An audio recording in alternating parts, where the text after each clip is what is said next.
आपके जो अंडरपास चुनाव संघर्ष समिति और ऑल इंडिया किसान खेत मजदूर संगठन ने जो आयोजन किया है, मैं तमाम का आपका आभार व्यक्त करता हूँ। मैं रामगढ़ भगवानपुर के संघर्ष में भी था और अंडरपास के संघर्ष में भी रहा हूँ।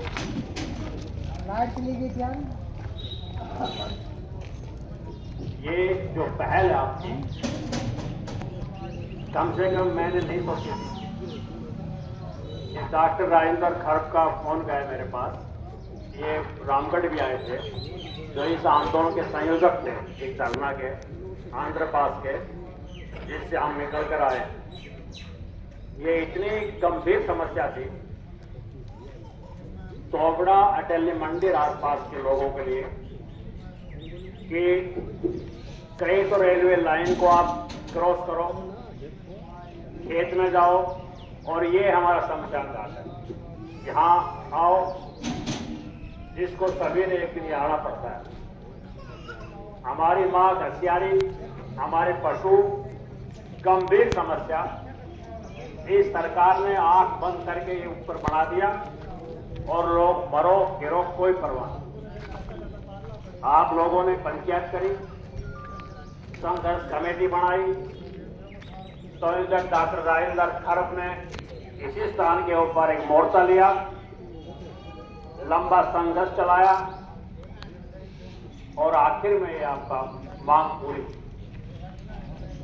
रामगढ़ भगवानपुर की मांग पूरी हुई,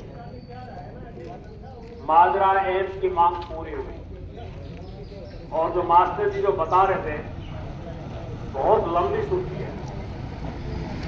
एक बात स्पष्ट है, आप किसी भी नेता को आप माने, किसी पार्टी को आप माने, वो आपकी आजादी है, वो आपका अधिकार है, परंतु मांगे वही माने जाती हैं जहां लोग एकजुट होते हैं, और लोग एकजुट होकर के अपनी आवाज उठाते हैं। ये सरकार केवल उनकी बात सुनती है, और हम जिनको सुनते हैं, और सुनने में जो हम आपस में अपना मन मुटाव पैदा करते हैं, चाहे वो पक्ष हो चाहे वो विपक्ष हो, वो लोग जनता के जायज संघर्षों में अड़ंगा डालते हैं, कष्ट पैदा करते हैं, मुसीबत पैदा करते हैं, चाहे वो जीते रहो चाहे हारे रहो, क्योंकि उनकी किस दृष्टि, आप मेरी बात को बुरा ना माने, उनकी किस दृष्टि वोट के ऊपर होती है। उनको वोट चाहिए, उनको मुद्दा से कोई संबंध नहीं होता, और वोट के लिए मुद्दा की बात करेंगे, इसके अलावा उनके पास कुछ भी नहीं है। ये तमाम आंदोलन ये कह रहे हैं, जितने भी आंदोलन हरियाणा में हो, महेंद्रगढ़ जिला में हो, रेवाड़ी में हो, तमाम आंदोलन का इतिहास ये है, जिनको हम अपना मानते हो प्राय नहीं करते हैं, और फिर हमारी वोट लेने के लिए वो जनता और जनता के बीच को बांट देते हैं। हमको आपस में जात के नाम से, इलाका के नाम से, फलाना के नाम से, ढिकला के नाम से, धर्म के नाम से, वो हमको बांट करके अपना उल्लू सीधा कर देते हैं, और उन्होंने जो हमको बांटा, उससे जनता की एकता बढ़ने में कई तरह की बाधाएं पैदा होती हैं। तो इसलिए एक अनुभव है कि जिनको हम अपना मानते तो प्राय नहीं करते हैं, और जनता खुद अगर मुद्दा सही हो, जायज मुद्दा हो, मुद्दा अगर जनहित का हो, उसके बारे में ठीक समझदारी हो, और जनता में अगर हौसला हो, और समय समय के ऊपर सही कदम उठाए जाएं, अगर ये चीज अगर हमारे पास हो, कोई भी समस्या चाहे छोटी हो बहन हो, चाहे समस्या छोटी हो चाहे समस्या बड़ी हो, मुद्दा छोटा हो मुद्दा बड़ा हो, उसको अल्टीमेटली आखिर तक सरकार को मानना पड़ता है। अगर ये चीज हमारे पास, अगर ये तो हम निर्माण ना करें, सही मुद्दा ना हो, तो हम हल नहीं कर पाएंगे। अगर ये चीजें हमारे पास हैं तो मुद्दा चाहे छोटा या बड़ा हो, जनता की जीत होगी। समय लग सकता है परंतु जनता कभी हारती नहीं। ये जनता जीतती है, जनता इतिहास निर्माण करती है। हम सभी एक दूसरे के मार्गदर्शक हैं, हम में से कोई सुप्रियर नहीं है। आप ये बात मान के चलो। हम तप्पड़ में बैठकर, धरने में बैठकर बतलाते हैं आपस में क्या करना चाहिए, क्या बात करनी चाहिए, कैसे करने चाहिए, जनता को कैसे कैसे जोड़ना चाहिए, क्या आंदोलन करना चाहिए, क्या कदम उठाने चाहिए, कदम किस तरह से उठाने चाहिए, कैसे जनता को हर रोज हमारे साथ आने का हमको काम करना चाहिए। ये हम तमाम तप्पड़ में बैठ करके, धरना के ऊपर बैठ करके आपस में विचार विमर्श करते हैं। ये जो स्कूल और कॉलेज में हम जो पढ़ाई पढ़ कर आए हैं, जो वकालत की आप पढ़ाई पढ़ कर आए, वो चीज नहीं है ये। उसमें जनता के जीवन की दुख तकलीफों का वर्णन नहीं है कि कैसे हल किया जाए। ये बुजुर्ग और नौजवान और महिलाएं हमारे घरों की बहन बेटियां बैठ करके बदला करके रास्ता तय करते हैं। इसलिए ये सारे जनता को जाता है। हम सभी एक दूसरे के मार्गदर्शक हैं, एक दूसरे से हम लगातार सीख रहे हैं। ये आंदोलन ही है जिसमें अपने और पराये का पता लग जाता है। ये अपना कौन है, पराया कौन है। आंदोलन है, जनता के ऊपर जब कष्ट आता है तब पता लगता है अपना कौन है। अगर आप मुद्दा नहीं उठाओगे, आपको नेताओं के भाषण बहुत अच्छे लगेंगे, हम ललायित रहेंगे कि वो नेता हमसे हाथ मिला ले, हमको कुर्सी पे बैठा ले। यह आंदोलन गुलामी की बेड़ियों को तोड़ता है, साथ साथ मुद्दा भी हासिल करता है, गुलामी की बेड़ी भी तोड़ता है। हर कोई आंदोलन और एक नई चेतना पैदा करता है, नई समझ पैदा करता है।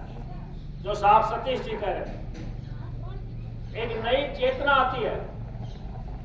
अगर ये आंदोलन ना हो तो नई चेतना नहीं आती।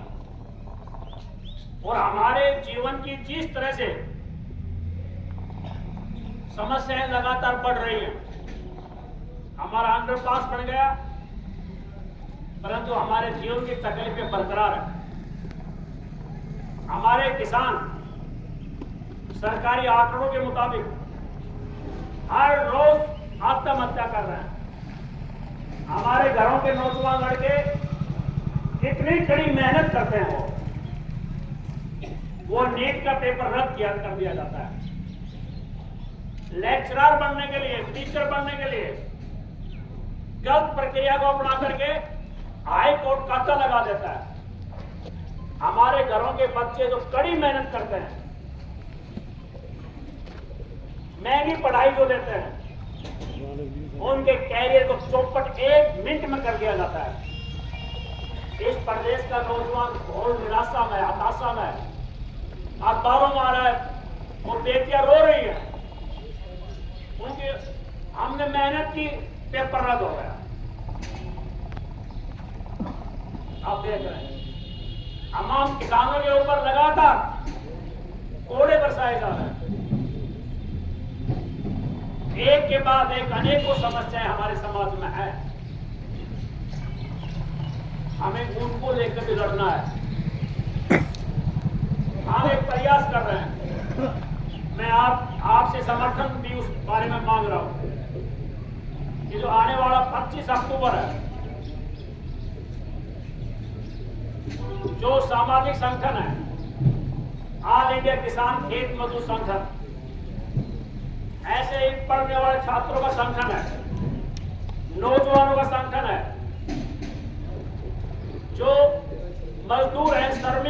जिनके अपने संगठन है, उन तमाम से हम बात कर रहे हैं। और हमारे जीवन के जितने भी मुद्दे हैं, तकलीफें हैं, महंगाई का सवाल हमारे सामने है, अनेक तो तकलीफें, मैं उसमें डिटेल में नहीं जाना चाहता। ऊपर तैयार किया जाए, जन आंदोलन तैयार किया जाए, पूरे प्रदेश के अंदर तैयार किया जाए जन आंदोलन। चुनाव से समाधान नहीं हो पा रहा है। चुनाव जिस ढंग के हो गए आप जानते हैं। आप कितने भी लायक और समझदार हो, चुनाव पैसे का खेल है। आप सिक्योरिटी नहीं कर सकते, आप चुनाव नहीं लड़ सकते, तो हमारी बात सुनेगा कौन फिर? और उसके लिए जन मुद्दों के ऊपर लेकर के जिला स्तर के ऊपर, पूरे प्रांत स्तर के ऊपर संघर्षशील कमेटियों का निर्माण किया जाए, जन कमेटियां बनाई जाए, गांव से लेकर के और हरियाणा प्रदेश तक गांव में वो अपने मुद्दे चाहते हैं कि हमारा ये लोकल मुद्दा है, ये हम सब का साझा मुद्दा है, और उनको लेकर के एक विकल्प, जन आंदोलन का विकल्प तैयार किया जाए। हम कर सकते हैं, हम सक्षम हैं, हम समझदार हैं, हमारे बुद्धि है, उनसे कहीं ज्यादा बुद्धि है। हम धूप सहन कर सकते हैं क्योंकि हम किसान मजदूर के बेटे हैं। हम एक खंड रोटी ना खाएं तो भी भूखे रह सकते हैं। हमारी माँ भी लावनी करते करते भूखी रही है। हम उन घरों के बेटे हैं। हमारे पिता ने पत्थर तोड़े पहाड़ में, हम उन घरों से हैं। हमारे भाई नौकरी करते कारखानों में, उन घरों से हैं। हमारे घरों के बेटे और हमारे बाप आसाम इम्फाल की पहाड़ियों बंदूक उठाए, बॉर्डर के ऊपर रहे, हम उन फौजियों की औलाद हैं। ये हम कष्ट उठा सकते हैं। हम इंतजार ना करें कोई आएगा फरिश्ता हमारी बात को सुन लेगा। पूरे प्रदेश में हम यही बात कर रहे हैं। तो आने वाले 25 अक्टूबर को पूरे प्रदेश की एक महापंचायत जन जीवन के मुद्दों को लेकर के, तमाम जो जीवन के मुद्दे हैं उनको लेकर के एक महापंचायत, और महापंचायत बुला करके हम एक संदेश देना चाहते हैं। सरकार कोई आए और जाए, हमारे जीवन के इन मुद्दों को हल किया जाए, नहीं तो प्रदेश के लोग आंदोलन को ऊपर आएंगे, आंदोलन करेंगे, अपनी आवाज को उठाएंगे। इस 25 अक्टूबर की डेट बहुत सारे लोगों से बातचीत करके तय की गई है। मैं आपसे ये समर्थन मांगता हूं कि 25 अक्टूबर की जो महापंचायत रोहतक में करेंगे, स्टेट लेवल की करेंगे, जन जीवन के मुद्दों को लेकर करेंगे।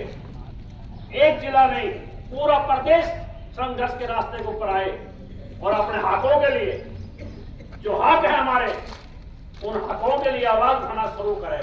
शांतिपूर्ण लोकतांत्रिक तरीके से आप उससे अगर सहमत हैं तो आप हाथ खड़ा करके आप समर्थन दें।